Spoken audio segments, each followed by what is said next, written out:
तो नमस्कार साथियों, एक बार फिर से आप सभी को हमारे इस छोटे से YouTube चैनल पे स्वागत है। तो कैसे हैं आप लोग? आशा करता हूं कि आप लोग बहुत ही अच्छे होंगे। और आज हम क्लास 10th के लिए निर्देशांक ज्यामिति ऑब्जेक्टिव क्वेश्चन लेकर आए हैं। तो चलिए महत्वपूर्ण प्रश्न को देखते हैं। और यहाँ से फिक्स है कि आपके बोर्ड परीक्षा में फिक्स सवाल रहेगा। तो सबसे पहले क्या करना है मेरे प्रिय विद्यार्थी कि आपको सबसे पहले लिखना है बिंदु। देखिए ध्यान से, बिंदु की स्थिति। क्या लिखना है? बिंदु की स्थिति। और बिंदु की स्थिति लिखने के बाद आपको सबसे पहले यहाँ पर लिखना है प्रथम चतुर्थांश। ध्यान से देखिएगा, यहाँ पर एक नंबर में आपको लिखना है प्रथम चतुर्थांश। प्रथम चतुर्थांश, ये सारी चीज़ आपको लिखना है ध्यानपूर्वक। फिर लिखना है यहाँ पर द्वितीय चतुर्थांश। द्वितीय चतुर्थांश। फिर लिखना है आपको तृतीय चतुर्थांश।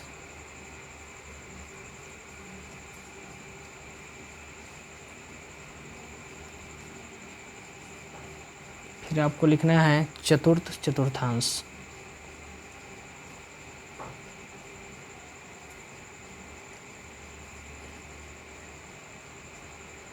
चतुर्थ चतुर्थांश लिखने के बाद आपको एक चिन्ह ऐसे करके खींच देना है। उसके बाद क्या करना है, आपको लिखना है x नियामक का ज्यामिति। x नियामक का ज्यामिति, तो यहाँ पर लिखना है x 2 मिनट, x नियामक का चिन्ह। उसके बाद देखिए प्रथम चतुर्थांश। फिर आपको लिखना है इस प्रकार से, आपको लिखना है y नियामक का चिन्ह। y नियामक का चिन्ह। और उसके बाद आपको एक और लाइन खींचना है। और एक लाइन खींचने के बाद आपको फिर यहाँ पर लिखना है x y के चिन्ह। x y के चिन्ह। इतना लिखने के बाद आपको ये ध्यानपूर्वक रखना है कि सर बिंदु की स्थिति में प्रथम चतुर्थांश, द्वितीय चतुर्थांश, तृतीय चतुर्थांश और चतुर्थ चतुर्थांश होता है। तो इसमें x नियामक का चिन्ह और y नियामक का चिन्ह और x y के चिन्ह लिखना है। तो देखिए प्रथम चतुर्थांश में एक प्लस और x नियामक में प्लस, तो y नियामक में भी प्लस। तो x y का जो चिन्ह होगा ना, वो क्या हो जाएगा? Plus comma plus. फिर होगा माइनस, फिर क्या हो जाएगा? प्लस। तो इसका एक्स वाई का जो चिन्ह होगा ना, वो माइनस और क्या हो जाएगा? प्लस। फिर तृतीय चतुर्थांश। तृतीय चतुर्थांश में माइनस माइनस तो रहेगा, तो क्या बनाना है? Minus comma minus. इस प्रकार से आपको चिन्ह याद करना है। चतुर्थांश में प्लस और ये हो जाएगा माइनस। प्लस माइनस क्या होता है? तो चतुर्थ। अब देखिए, अब ध्यान से यहाँ पर एक चीज़ आपको समझना है, जैसे कि हम समझाना चाहेंगे, आप इसके माध्यम से समझिए कि सर यहाँ से एक नंबर सवाल जो है फिक्स है। यहाँ से एक नंबर सवाल क्या है? फिक्स है। तो आपको यहाँ से ये चीज़ याद करके रखना पड़ेगा कि अगर कोई बिंदु प्रथम चतुर्थांश में होगा, यदि और केवल यदि उसके दोनों नियामक जो होगा, ये नियामक और ये नियामक दोनों अगर धनात्मक चिन्ह हैं, तो प्रथम चतुर्थांश में होगा।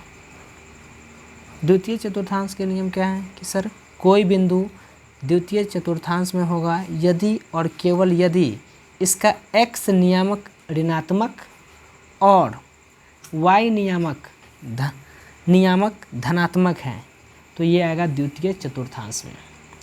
तृतीय चतुर्थांश का नियम क्या है सर कि कोई बिंदु अगर तृतीय चतुर्थांश में होगा यदि और केवल यदि उसके दोनों नियामक, x का भी नियामक और y का भी नियामक दोनों ऋणात्मक हैं, तो वो तृतीय चतुर्थांश के अंतर्गत आएगा। अगला है चतुर्थ चतुर्थांश। कोई बिंदु चतुर्थ चतुर्थांश में होगा यदि और केवल यदि उसका x नियामक धनात्मक और तथा y नियामक ऋणात्मक होगा, तो वो चतुर्थ चतुर्थांश होगा। तो इतना आपको ध्यान रखना है और आपकी एग्ज़ाम में यहाँ से 2 मार्क फिक्स है, तो ये आपको ध्यान में रखना है। तो आइए सर इससे सवाल कैसे पूछा जाता है इसके बारे में जानते हैं। तो सवाल आपके एग्ज़ाम में यहाँ से लिखिए, सबसे पहले क्वेश्चन नंबर 1, और 1 लिखने के बाद जैसे एग्ज़ाम में पूछेगा वैसे आपको हम यहाँ पर बता रहे हैं। तो सर सवाल कैसे रहेगा? सवाल ऐसे रहेगा कि बिंदु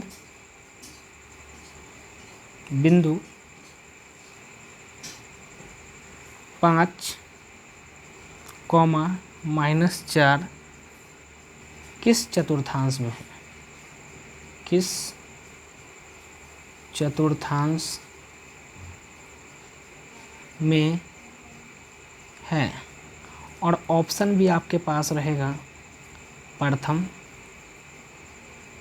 ऑप्शन बी में रहेगा प्रथम चतुर्थांश, ऑप्शन बी में रहेगा द्वितीय चतुर्थांश,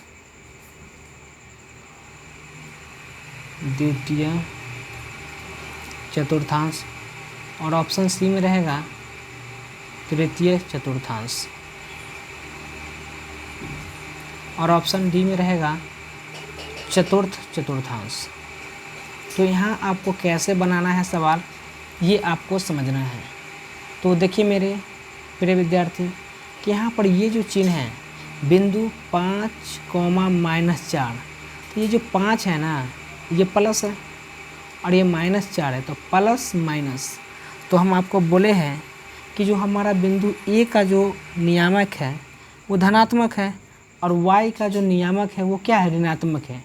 तो एक धनात्मक चिन्ह और एक ऋणात्मक चिन्ह, तो प्लस माइनस कौन सा चतुर्थांश हो जाएगा?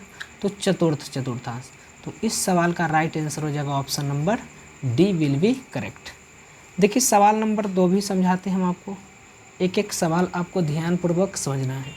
मान के चलिए सवाल ऐसे भी आपको देगा कि सर बिंदु -3, -2 किस चतुर्थांश में है? किस चतुर्थांश में स्थित है? किस चतुर्थांश में स्थित है? तो यहाँ आपको कैसे बनाना है ये ध्यान से देखिए। डायरेक्ट हम आपको समझाना चाहेंगे कि सर बिंदु -3 और -2 किस चतुर्थांश में स्थित है। तो मान लीजिए कि ये भी बी है और ये भी बी है, तो बी के दोनों नियामक जो है ना वो कौन सा है? ऋणात्मक है। तो ये जो होगा दोनों नियामक अगर ऋणात्मक है, माइनस है, तो इसका चिन्ह क्या बनेगा? Minus minus minus minus. देखिए माइनस है, तो कौन सा चतुर्थांश बनेगा? तृतीय चतुर्थांश। तो इस सवाल का राइट आंसर क्या हो जाएगा? तृतीय चतुर्थांश। तो अगर आपको वीडियो क्वालिटी थोड़ा कम दिखाई दे रहा है तो आप थोड़ा वीडियो क्वालिटी बढ़ा दीजिए। चलिए अब जानते हैं सर क्वेश्चन नंबर 3 को। हर एक प्रकार का हम सवाल आपको करवाते हैं और ध्यान में रखना है। अब देखिए सर ऐसे भी सवाल रहेगा बिंदु, ये सारे सवाल बहुत ही इम्पोर्टेंट हैं।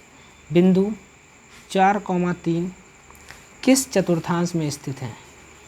किस चतुर्थांश में स्थित है?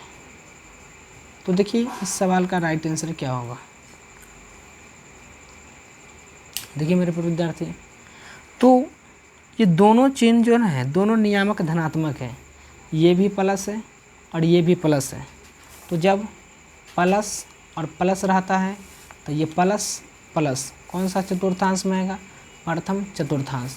तो इस सवाल का राइट आंसर जो होगा वो क्या हो जाएगा? प्रथम चतुर्थांश। उम्मीद करते हैं कि आप लोगों को यह सवाल समझ में आ रहा होगा और ये क्वेश्चन नंबर 4 का आंसर आप सभी को कमेंट बॉक्स में बताना है। देखिए -5,2 किस चतुर्थांश में स्थित है?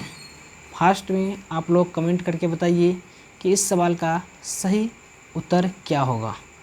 ऐसे ही अपडेट पाने के लिए, ऐसे ही नई वीडियो देखने के लिए आप हमारे इस छोटे से यूट्यूब चैनल सफलता गुरु कोचिंग को सब्सक्राइब कर सकते हैं।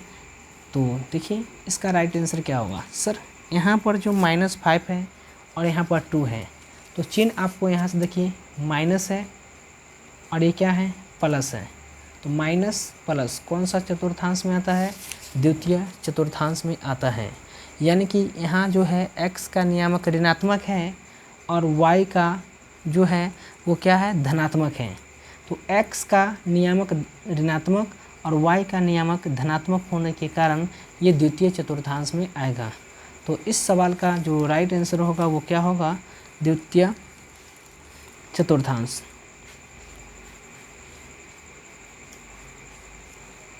द्वितीय चतुर्थांश।